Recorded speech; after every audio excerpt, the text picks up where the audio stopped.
But, of course, as soon as she does that, she becomes vulnerable to the Jarvan ganks. That's true. And Charo, by the way, is bringing Ignite. He's like completely recanted his old ways. Teleport no longer the thing for these guys. I actually remember he had an account. It was like, I think it was like called Teleport Mid Lane or something like that. Like it was a joke about himself, and he just ran TP mid, like on Twisted Fate. Like it didn't even matter what he brought it on. I feel like that's the account where you like don't run with Teleport because you're so used to doing it on your main. You make the Smurf to practice new things, not to just beat up on kids. No, I mean he got the Diamond 1 Challenger with it just the same. He wanted more practice. Because he was running Teleport. Yeah. Of course. No one can beat Teleport. He's just making sure the whole world knows how to play against it. He's just like a really long-ranged Flash. And everyone already brings Flash, so why wouldn't you bring Teleport? Depending on the length of the Teleport, it is faster ground coverage than Flash. Yeah. I think. That's not even possible. Flash is instantaneous. Yeah. But like just the button pressing. Just like human skill at pressing F quickly enough. I'd read a script that would flash me across the map. This is not a good tangent. Not really. Okay, so here we go. Eyes on you, just milling about. That's weird. The Lulu's like chilling way far in the back. I feel like people don't do like the whole like lane swap deep wards anymore that you'd put down to like look for 2v1. Well, it's because they're not even building wards. The Doran shields have been so effective on supports as far as dueling, and when they go with the Doran shield, they can't afford an actual ward. So therefore, they're just kind of contented not knowing where the jungler is because they want their Doran shield, and because if they don't know where the jungler is, they can still give themselves somewhat of early immunity by placing down the trinket wards as quickly as possible. I wonder if they're going to get a little bit screwed by that threshold, because Lulu's going to want to go ward over the wall. Ooh, a delayed invade by Thresh. Completely unspotted there.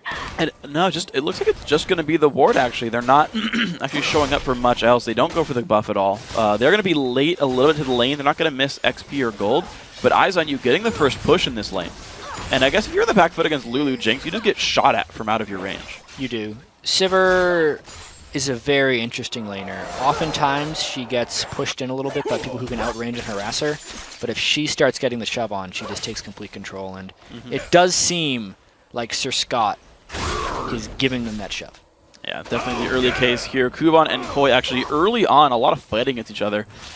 With Renekton being such a good early laner and Olaf actually being pretty well aggressive himself, I feel like these guys are fighting a lot. I'd say Olaf is absolutely someone who can go very close to toe-to-toe with Renekton in lane. I think the main reason you don't see Olaf against Renekton more is people will just play him in the jungle rather than play him in the top lane. I know in talking with Benny that Benny would love to play Renekton top lane. It's just it's Zuna's favorite jungle. So if they ever get Olaf, it goes to Zuna. Well, Zuna, broaden your champion pool. I want to see Benny playing a little more Olaf. Same for Zion Spartan, I guess, as well. Like, you're almost never going to see Nintendo get the one idea there. Nintendo will play Olaf every chance he gets. Yeah. Unless he gets Elise. I saw that once. It's like, oh, he didn't go for it. But that's fine. I understand junglers you want to play Elise. Makata just going to take away the rest of his Wraith camp, but Jarvan already looking for a gank bottom. Yeah, first jungle gank from Skipper. He is unspotted here. I expect that he should go on to Libic.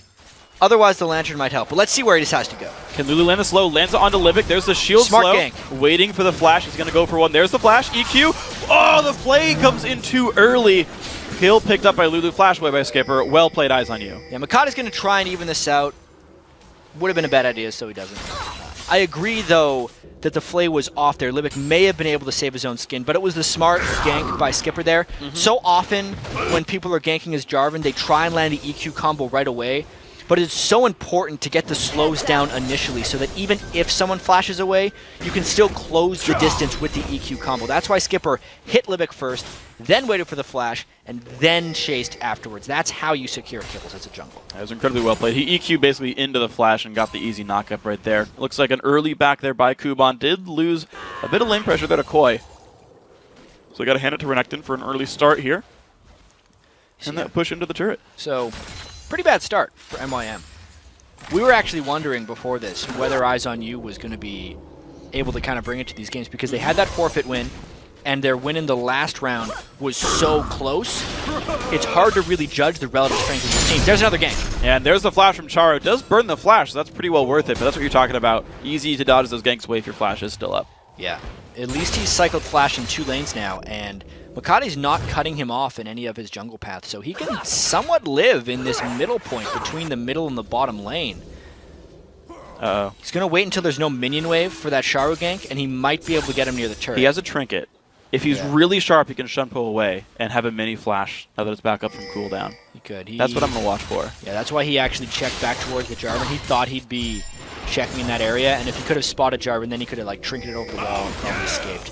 He just doesn't want to get caught with Jarvan and Gragas because that's the way he dies. Koi dashes away, does not get hit there by Makata's Q, the Vault Breaker, not doing much.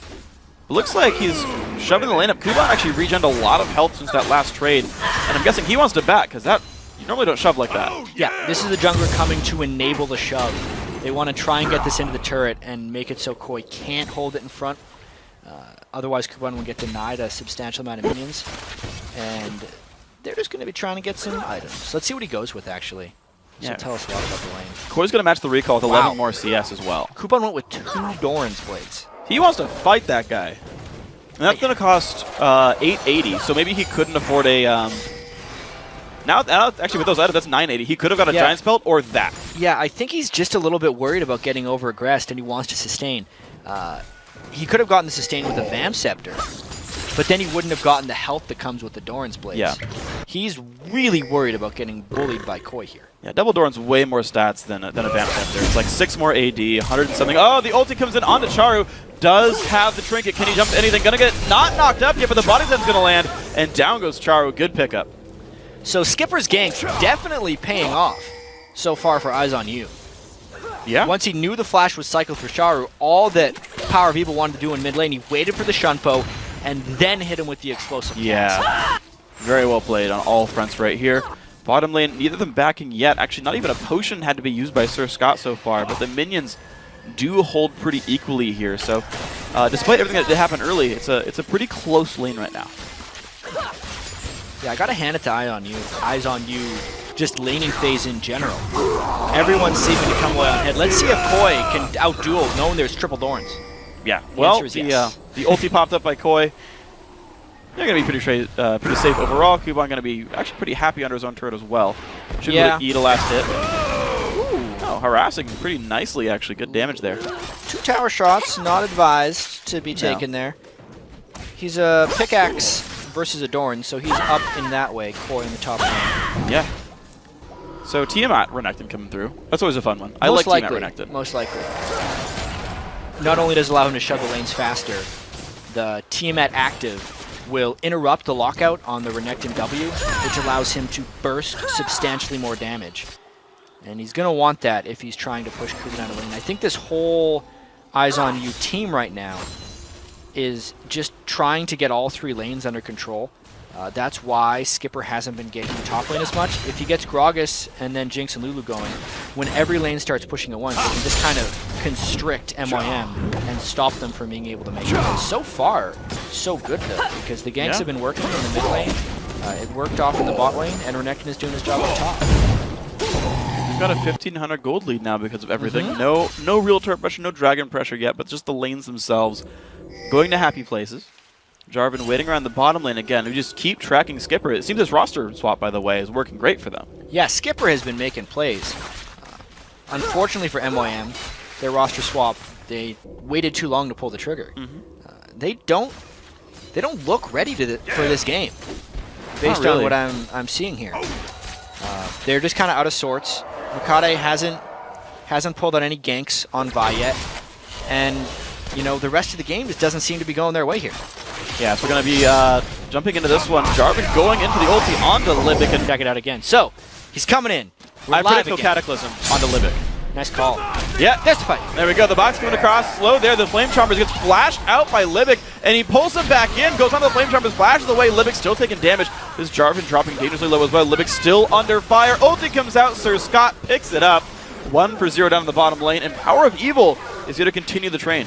Ooh, that was like a death sentence in the wrong direction because he baited his team to re-engage even though there were more people coming. I don't feel like Power and Evil can overstay his welcome here. They got to watch out for the Vi ultimate. It is 4-on-3, but they know they're down a lot of spells. They might decide to go in. They won't. No, they're just going to back out pretty safely. Sir Scott 0-0-3. Pretty much perfect score. Unfortunately, guys, we do have another pause, so give us 1 second, but at least we saw that whole fight come out. We're going to get that in a second for you guys. But Burn Flash, got a kill. They were able to finish Libic for the second time in that one. Check it out again. So, he's coming in. We're live again. Cataclysm onto Libic. Nice call. Yeah. There's the fight. There we go. The box coming across. Slow there. The Flame Charmers gets flashed out by Libic, and he pulls him back in. Goes on the Flame Charmers, flashes away. Libic still taking damage. This Jarvan dropping dangerously low as well. Libic still under fire. Ulti comes out. Sir Scott picks it up. 1 for 0 down in the bottom lane, and Power of Evil is going to continue the train. Ooh, that was like a death sentence in the wrong direction because he baited his team to re-engage even though there were more people coming. I don't feel like Power and Evil can overstay his welcome here. They got to watch out for the Vi ultimate. It is 4-on-3, but they know they're down a lot of spells. They might decide to go in. They won't. No, they're just going to back out pretty safely. Sir Scott 0-0-3. Pretty much perfect score. Unfortunately, guys, we do have another pause, so give us 1 second, but at least we saw that whole fight come out. We're going to get that in a second for you guys. But Burn Flash, got a kill. They were able to finish Libic for the second time in that one. Yeah, AD carry mechanics, man. That's how they work. So here we go, guys. Kuban throwing axes into Koi, of course. Double Doran's Blade and a Chain Vest now. Looks like Kuban got to back just as Koi kind of farmed there in that lane, didn't pick up anything new for himself. There's a fair amount of wards being built by MIM. They're in real danger of losing control of this game. Because they're building a lot of wards and they're already down. Skipper! That was nice. Steals the big Wraith. Putting most of his points in Q. That's what Jarvans do nowadays. What do you think on W versus E? Second. Ooh, good question, actually. I think it really depends on the type of game they're going for. If he's building tank items, I actually think he would want to max W second. He can do some substantial baiting for that too, since they're really going to be trying to keep Sharu down. I like the W max second. Okay. On tank Jarvan, if you're doing damage Jarvan, I'd like the E max second. Yeah, more attack speed. And more damage. Definitely also a big one. Yeah. It's actually, I feel like, I guess no, when you go for knockups on Jarvan, you still try to hit them with the E. Yes. I feel like you because like it's fast enough that you're not really like missing, like you're not betraying yourself by putting the E on top of them. No. Sharu, ooh, that was close. Going to go for the fight back on a Power of Evil. Bit of damage there, but he's going to survive. Yeah, he's really losing that lane badly now. 30 CS down. Did not even have to burn Flash. Did ignite him, though. That just goes to show you how one-sided that lane is becoming. Skipper wanted to get there, but they should just take this turret. Yeah, I was actually surprised that Gregus didn't go for the body slam flash there, because I felt like that would have been enough damage to kill Charu. I was like, he body slammed but missed it, and then I was like, oh, but we were just talking about how cool this move is. Yeah, Sivir ult down bottom. Fire gank is going to land off of the flay and everything. Kunst not in a good spot. Ults himself as Lulu. They have the damage. There's the box, and yes, they give the kill over to Mockler as well, so that's a nice one. Mid lane turret did go down. Yeah, but they burned almost everything for that gank. It was really slick in the way they executed it. They do just get the Lulu kill after all, though. Do not even get turret pressure, and because they burned so much, I don't think they feel confident going for the dragon afterwards.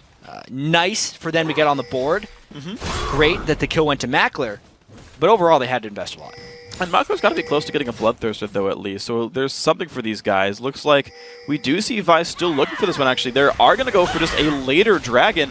Now that Skipper has already recalled and has nowhere there to steal, this actually might work all right. Lantern comes out. Watch out for the Vi, or the Jinx ultimate. It's getting a little low. They got a lot of burst. Okay, they got it. Makate got low doing this, but he's going to be safe. Someone's got to block. Someone's got to block for them. Jinx, throw your ultimate. There it comes. And goodbye. Should have seen that coming. Should have seen it. Yeah. Even though they didn't have wards, you have to be aware of the Jinx ultimate. He did not try and take any turns in the other direction. It was very obvious that he would be backing in the back of the Dragon Pit. Easy kill there for Sir Scott. Cops outsmarted 1. Good job here. So hold on. I mean, okay, yeah, actually. I was gonna disagree with you for a second, and I was like, you know what? Vi's a cop. That's fair. Yeah. I mean, she's tracked in the buff. Like, it's canon, basically. Yeah. Yeah.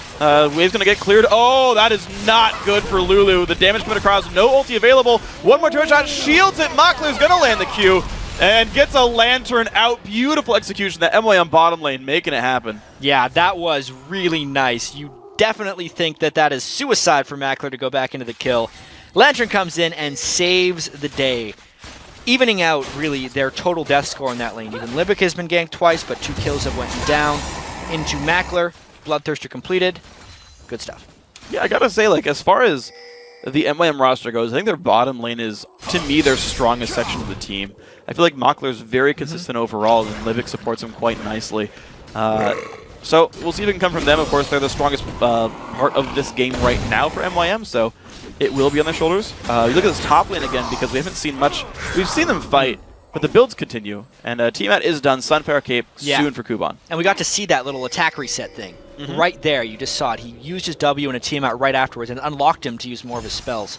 It's a lot of damage he can throw down. Still not really taking control too much of that lane, though. Only 16 CS ahead.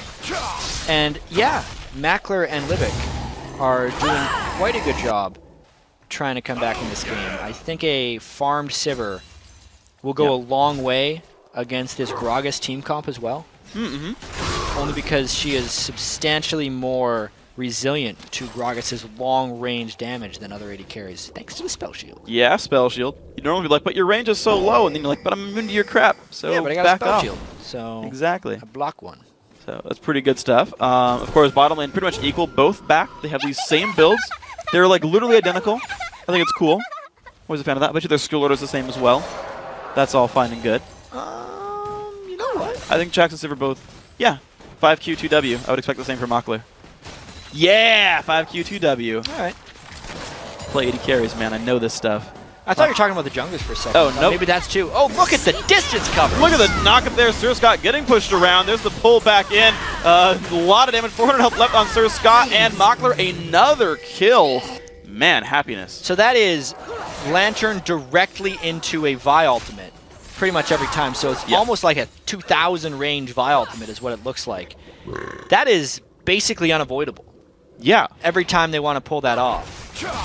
So well done for MYM for pulling it off again and again. Their execution on that move is great. Uh-oh, speaking of getting executed, Skipper dropping down to half HP. Mokata coming around the side. Will he go for it? He showed himself. Now they know it's a 3-on-2. They ping him away.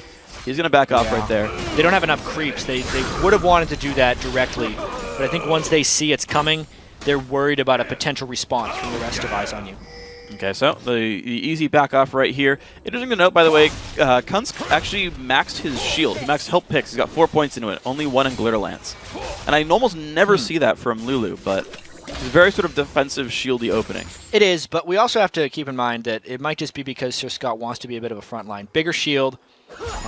Obviously, as long as you keep the E on him, he gets the help picks damage that obviously scales with level. But still, it's a defensive lane setup for those guys. They think they have enough shove just from Jinx, or they're deciding they don't want to shove anymore because every time they do, they get Lantern ganked. Well, speaking of this one, there's a pull in on a Power of Evil, force the body slam away. 2/3 health on him, takes a drink. Eyes on You, full rotation down here, but there's no minions to push with, so they're waiting a while. No, we will not see a 4v4. I was hoping for one. With how farmed Mackler is beginning to get. And also, Sharu is keeping up in CS here. I have to credit MYM right here for sticking in the game. Yeah. After that start, where Skipper was getting so many successful ganks off of MYM, they really kept it together, and I believe that they're scaling, and at least their ganks nowadays are just much more successful, you know? Jarvan's pre-6 ganks, obviously really scary with this flag toss combo, but Makade, with that Vi ultimate, is just so damn deadly, and I feel like they might be going for another one. You can already see Makade coming out of base. Eyes on You basically just has to sit in their tower just because of the effectiveness of these Vi Thresh ganks. Man, that's rough. The only lane they're really... no, I guess they're still really winning mid, to be completely fair. I was about to say, the only lane they're winning is top, but that's really not true. It's just that bottom is a little bit rough for these guys. Small gold lead for them. Looks like everyone from the top lane starting to roam down here. Dragon is up in 30 seconds.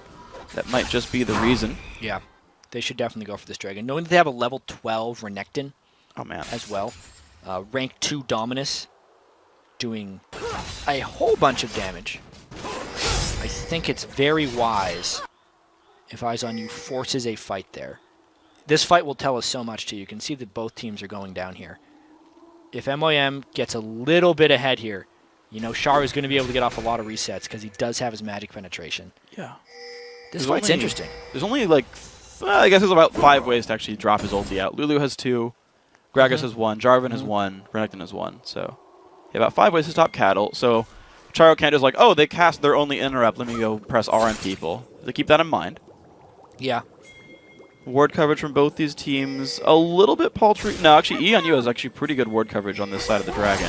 Oh, here comes a fight. They catch out Mackler temporarily. Barely in range of the Lantern. On the hunt's been used, though. They might just re-engage this. Oh, they're going to find Kunsk. A lot of damage there, and there comes the first. The spin coming across. So much damage coming through. It's going to be a 3-for-1 so far. Livic dropped low, but getting out right here. 3 kills. No, 3-2 now in this one. And who's going to get the cleanup right there? Charu's still around right now. 2-on-2 in the top side. Looks like Sir Scott keeping his teammates alive. Flash, Bonnet's going to land. Char taking a bunch of pink. Power of Evil goes down, picked up by Kuban. Another 2-for-1 right there. Charu doesn't even go down. Not a 2-for-1. He didn't even die. Yep. What? That was a big fight. Yep. Charu was very, very well positioned throughout the majority of that, and that was kind of the benefit of having Sivir in these mid-game team fights. They won't win like a very clean engaged 5v5, because if that was the case, the move speed would matter. But because Eyes on You used so much, and then MOM had the move speed to re-engage, it really caught Eyes on You off guard. They'd already used everything by the time this fight engaged, so they couldn't use like a Lulu wall to stop a Katarina reset chain, and Charu just kind of jumped all over. It's not so much about the ultimate than it is about her just being able to use W over and over again. And then as this fight continues, obviously the barrier was out near the end of it, and there's just some slick outplays right here by Charu. Obviously they were able to spike down power people. Watch how Kuban also assists with a lot of damage, though. The ultimate was back up, which surprised everyone. And then Zap was eaten by Kuban. Charu jumped over it. And Char right there, I think, has the mastery for get 5% of your... No, because that's only on kills. He leveled up, actually. His health spiked up when the Gragas died. Yeah. But he had an assist on that one anyway. There's a chance he has both. I think that mastery would be almost a must on Katarina. You want to go full 21 offense, maybe even more. That definitely makes sense that he would have that mastery as well. We seldom talk about that. Yeah. But dangerous game, 5% of your missing health and mana come back if you get a kill. Not assist, to be specific on that one. That's why it's the dangerous game. Yeah. You're not sure if you're going to get those kills. Nope. Katarina doesn't usually have to play that game because she gets resets on kills or assists. Very few things only reset on kill. How many things only reset on kill? Darius ultimate is 1. Dangerous game is 2. Do we have more? I feel like Mastery almost everything else is kill or assist. Yeah. Some are. I feel like some are double on kill versus assist. Yeah, Mastery used to be like a full reset on kill, half reset on assist, but that was before his rework.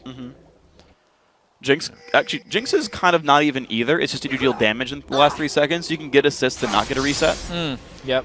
I feel like that kind of counts. Click the lantern. Click. Click the lantern. Backlive, do it. It's gonna go away. Aww. No Thresh Express for you. It's fine. Thresh came back to him. It's fine. Evelyn used to, but that was actually, if you go back in the day, Evelyn was. Evelyn gets killer assist for W. Yeah. You know, Kha'Zix gets killer assist for his E. Tristana gets killer assist for her W. I think it's a very rare thing. Yeah. It's the only one I can... Yeah. Well, there you go. Wait, what was the first one other than Dangerous Game? Darius. Darius. That's right. Yeah. Yeah. Yeah, there's really not that many. Assists tend to be rewarded. It's because it's so unreliable. Well, sure. It's dangerous. Yeah. Technically, I guess everyone can be a part of the Dangerous Game if they just spec the mastery. And they have the appropriate level requirements to have that many mastery. Can't forget about that. That's true. Level 3 summoners can't play the Dangerous Game. Nope. It's much safer for them out there. Too dangerous.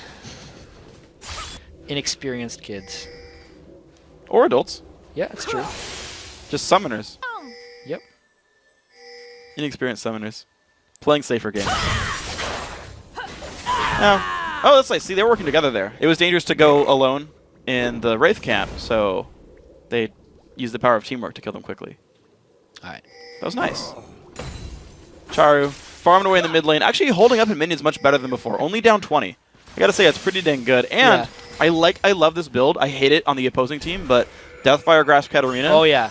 Yeah, it is so deadly, especially considering that Sir Scott doesn't have any magic resist and doesn't want to build any. He wants to sit back and be a happy little farmer, but no one's really that resilient to Charu. Oh, can they get over? Oh, she missed it. She actually tried to flash over. He's going to try and hook. Nope. Yep. Flashed away. Skipper showed up, said, "Don't you dare." But yeah, Makante missed his flash there. He flashed onto a Flame Chomper. That was rough. He wanted to do the flash, Vault Breaker, and then get the ultimate, because all they needed to do was reach one, and that would have been a kill for sure. So definitely trying to take advantage of their mobility right there, because they pulled ahead. in that last dragon fight, and they're trying to take some edge here. Yeah. Well, see if they can find anything else here. Top lane still holding pretty equal. And to be fair, Kuban has had a much better time in fights than Koi has, because he's 1-0-4 versus 0-1-2. So despite how rough this lane arguably was for Kuban, in fact, he's still down 40 minions, he's weathered that storm, has a Sunfire cape, and is like, still Olaf. Didn't lose his turret. Nope. His team is doing fine. Renekton is under control. All good on the front up there. This would be rather bold. Katarina pings on the way. Walks through a ward, though. Danger, danger, danger. Gragas would come up and stop this. Yeah, they're not going to go for it. Back down she goes. Skipper might try to cut her off. They're actually... And Char smells this. He didn't even see them... No, he did. He did see them come down. I was like, actually, I'm going to go around the other way. All right, so Death Cap has been completed onto Power of Evil. That's rather large. There is a little bit of magic resist built on Makade's Vi. It's a bit of a strange build, actually. He went from Tank Spirit to a Brutalizer. Yeah. You know, and also a Hex Drinker, so... Just building a lot of longswords, mostly. It's a good build. Yeah, especially since longswords are only 360 gold now. The recipe's got unchanged, though, so that like almost doesn't even help you. Correct. Oh. Unless you're stacking your inventory. Yes. Then you get an early game power spike until you turn them into other things. Then you're back on equal footing. But I actually like that just because it's more burst to set up the Katarina. Like, she has decent ratios, Vi, right? Yeah. So you add another 25 plus 25, 50 attack damage. Hexdrinker's 25, right? I'm pretty sure.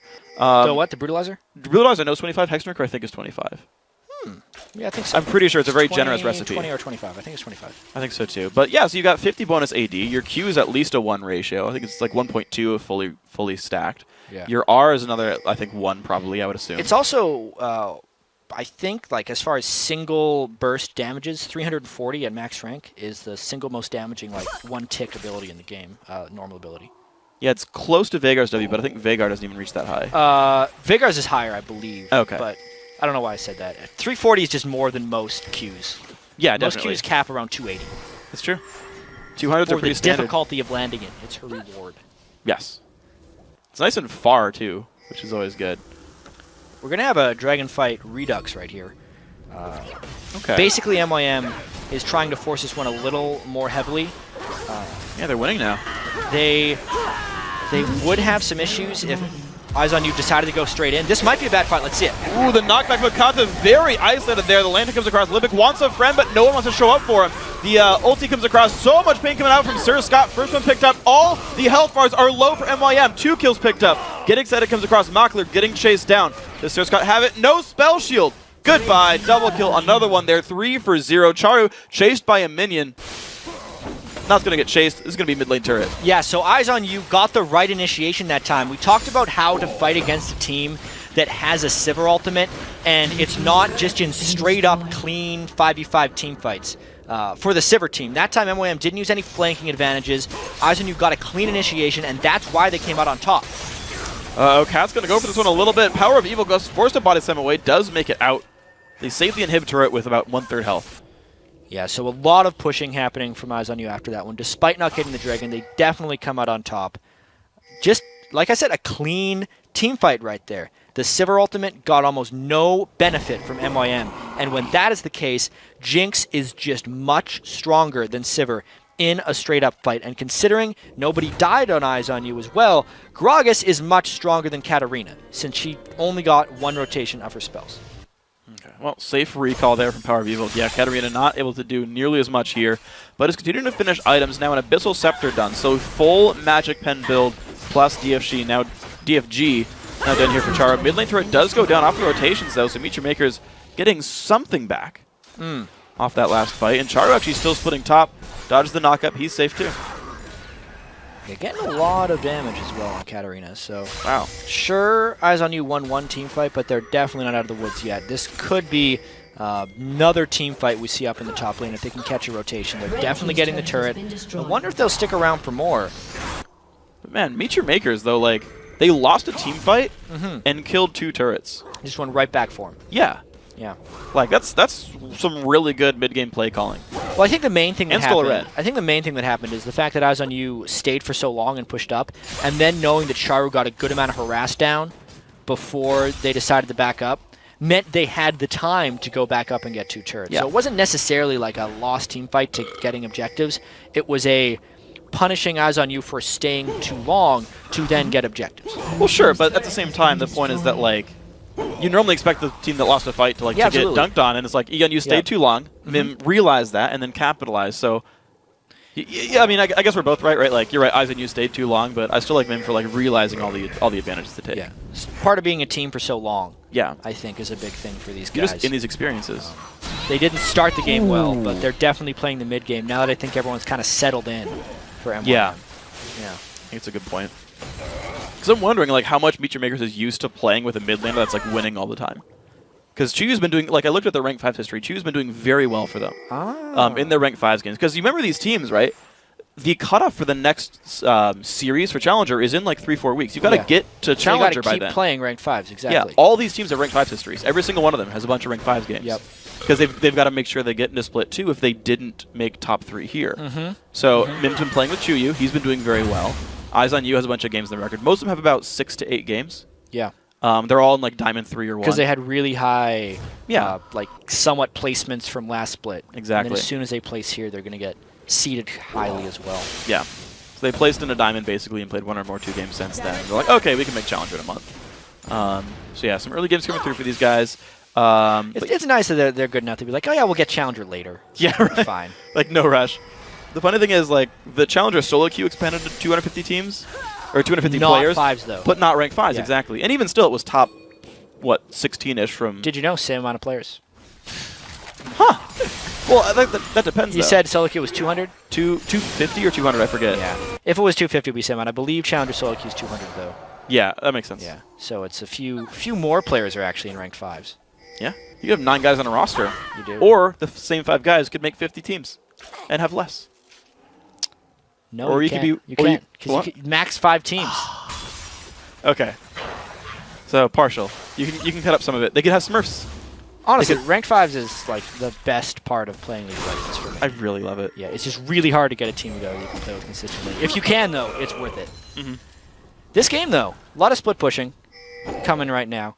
Big item thresholds for the AD carries as well. Mackler with the Infinity Edge is absolutely huge, but he's not with the team right now. So if Eyes on You would want to try and dive something, they'd have to go very quickly because Sivir's going to push turrets extremely fast. Meteor Makers should know this, but they're playing relatively aggressively. They're moving out away from their turret. They're keeping track of their opponents with wards. There's actually Koi who's sent back to recall to fight Mackler one-on-one, but this turret's going down. Yeah. So sloppy rotation right here by EOU. They're not going to make any headway in a 4v4 down bottom. So they basically just lost turret and a lot of farm to MIM. They might want to fight, no AD carry, if they could have gotten that explosive cast backwards. I guess having no AD carry for this Renekton tells them they can go. Yeah, that was surprising. Oh, the ulti block at Kuban and the flash, just to make sure the splash doesn't kill him. Libic survives, but Eyes on You, full health bars, 4v3. Trying to make the best out of a bad situation right here. They definitely know they have the AD carry mismatch, and they're going to keep pushing back through. Gragas ultimate will not be up for quite a while, though, and that was really the catalyst to get all this started. So only 3 ultimates up for Eyes on You, and they're not going to get much out of this, actually. Just that turret. Kind of a trade right there. An inferior turret, but they got one at least. Meteor Makers does not get a pinch. I was wondering if they're going to send Mockler like around to flank, but this could be the fight they want to dare MYM into. They're grouped up right now, so if MYM fights, it might be clean. Let's see. They talisman away. Ooh. It's because they were down ultimates. If they had the Jinx ult and the Gragas ult, they would have fought that heads up, but it's smart of them to be able to run away. So Meteor Makers look mid. They realize Eyes on You are on the retreat. Libic did manage to heal in the interim, so he's happy right now. Going towards... Interestingly, actually built a Chalice, didn't go Ascension yet. Ward swept out, mid lane still pushed. Lulu did back. Well, they go for this one. Skipper dropped a little bit low. Slows on a Kuban. They might chase him I think they're going to go on this. Skipper's looking for it. Even though Lulu wasn't there, I think it would have been a good time to go. There's a couple missed opportunities for both of these teams. I think when MYM was at the Dragon Pit, and they knew that Gragas and Jinx had no ultimates, Mackler could have used Sivir ultimate to start a fight. And I think right there, after getting Kuban so low, it would have been worth a Jarvan ultimate. Makata gets the red buff, gets a lantern, gets out. Nice escapes right there. Man, Libic has been friends with everybody this game. He's a friendly fellow. Could you count like not deaths as assists? Because he did like 30 this game. Like he just, anytime someone takes a lantern like around 3 enemy champions, you're like, plus assist, 30 gold. That would be the most abusive exploitable mechanic. thing. Yeah. Well, yeah. I can just smell exploits all over that. You're like, oh yeah, the Baron almost killed him, and he threw a lantern in, so plus 100 gold. Hey, supports needed more gold in Season 4, didn't they? They did. Yeah. Just only Thresh gets They his power. have a lot of it, too. I feel like if people were more willing to build the Targon's Brace or the Relic Shield, Face of the Mountain, they would have the gold. Still love that item. It gives so much gold. People going for the safe choice, though. Also, the Talisman of Ascension active is so powerful that's true. That it is very hard to pull yourself away from it. It is a very, very powerful item. You know, they got Sivir at least, but they're going to go for maybe both. I was trying to talk about earlier, like, I was surprised that Libic hasn't gone for Talisman of Ascension. He stopped by for Chalice to go towards, I'm assuming, Mikhail's first. I think so. Because you're not, like, going to his Thresh much. So it's like, I really want a Mikhail before I went Ascension. And I realize they don't need it because they have Sivir. Yeah. But at the same time, it's just so good. I think they're just trying to, trying to make sure that Libic doesn't get one shot as well if he decides to go in. I think the magic resist is probably a little bit higher on his priority list. That's a good point. There's no combat stats on Talisman of Ascension. No. I played a game where just health and mana regen. Yeah, which doesn't help you that much. Unless you're Mundo, then it's a big deal. Then health regen's a combat stat. These guys really just waiting to try and find a clean initiation. There's a lot of push and pull since they've kind of traded big team fights these last few times. It's true. Well, eyes on you, they look like they really want to push. They've got a blue elixir on a Gragas. He's got 3 completed big items. No Void Staff, actually. Got an early Zonias. I guess he's worried about resets there, but it's going to lower his damage somewhat. Mackler is a huge priority target as well. 4 damage items on Sivir. There's just an immense amount of penetration on Sharu right there. That's as much as you can get in a build. He goes... Yeah. Yeah, that's smart, actually. I like that build a lot. DFG. Someone will die to a full combo. Yes, especially if you get on a squishy. Well, that's why we see the Banshee's Veil coming on Sir Scott already. Yeah, I was surprised. Like, eyes on you cashed in all their money on like a defensive build, so their damage is lower.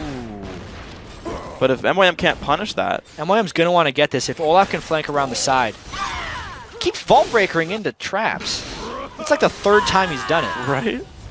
Alright, well, not going to get that one yet. Jumps over to the Wraith one. That Vault Breaker at least went and he could walk afterwards. We haven't seen Sivir ults in a long time either. Like, MYM are really not forcing the issue here. Yeah, there's a lot of cooldown discipline right there. I think it's a combination of these teams wanting to find like a perfect initiation and also both thinking they have a really good shot late game. Oh, they do. Yeah. Right here. Yeah, because right here, like, Mackler is damage-wise stronger than Jinx. Sharu's Katarina at this point I think is stronger than Gragas. You know, the Vi Olaf is stronger right now. But if we think like really hyper late game Jinx, assuming that they can't just kill her with the Vi combo, is incredibly threatening. You know, isolate someone back with Gragas, spike that person down, and then maybe move from there. I would still say late game MYM most likely has the edge, as long as Sivir doesn't get horrendously outscaled, which isn't the case with 354 CS. Alright, so she's pretty happy right here. We're looking at just standard splits for these guys, and they're kind of like... I feel like it was like really tense for like 2 minutes, and then they're like, alright, you know what, nothing happened, we'll back off. And I always wonder, like, what goes through your minds, because, like, from playing, like, the really intense games, like, you feel like you have to, like, keep pushing for advantages, and you're like, okay, we've got to, like, someone move, quick, go top, like, do all this forcing, but then sometimes you're like, just go back to the lanes, like, chill out, get the farm, like... Well, they've been doing a lot of chilling calm down. They've been doing a lot of chilling out this game. The last point of action was at the last Dragon, where they just kind of ran away from each other. That was about 5.5 minutes ago. Yep. We're going to see another Dragon soon, though. So maybe we'll see something there. It's really about clean initiations. Eyes on You just wants to be able to get a barrel and isolate a target properly so Jinx can start cleaning up. Whereas MYM really just wants to get a Vi ult on a good target so Sharu can go in and finish. That may have created something, Shunpoing in like that, if Eyes on You was more willing to capitalize immediately. MYM's looking. But they're not. They're definitely trying to get something. Like if a hook lands, I think they'd go. You know, Sharu really going really heavy. There's the ult. There we go. So Scott forced to flash over the wall despite the Banshee's Veil. Doesn't even want to risk it right there. Makata jumping in forward. Nice Gragas ulti. The play back on the front line. Skipper's going to push people back around. Renekton's going to run back as well. Makata in the front line. Skipper's going to get dropped down. Kuban. There's 2 kills for Meteor Maker. Sir Scott, goodbye. 3 for 0. Nice. Yeah, that was clean right there by MOM. No one could get engaged on at the right point. Eyes on you. Skipper couldn't get anywhere close to Mackler, which meant Charu could just bide his time and go in when he wants. They get the hook as well. This could be the game, Freak. Wow, Charu is godlike. 7, 1, and 2. 30 seconds of the death timers. Inhibitor turret going down. Couple of minions following suit with the team. 40 minutes in. Yeah, this game might have just exploded. Yeah, they just killed so many people. It was late enough in the game. It was a crisp enough team fight that now they're all just pushing in. That Nexus is going down. Lulu cannot defend it. Turret number 2 is going to go down. Meteor Makers looking to make their way back into the LCS in this quarterfinal Challenger Series matchup. It's going to be Nexus number 1 making Meteor Makers 1-0 versus Eyes on You.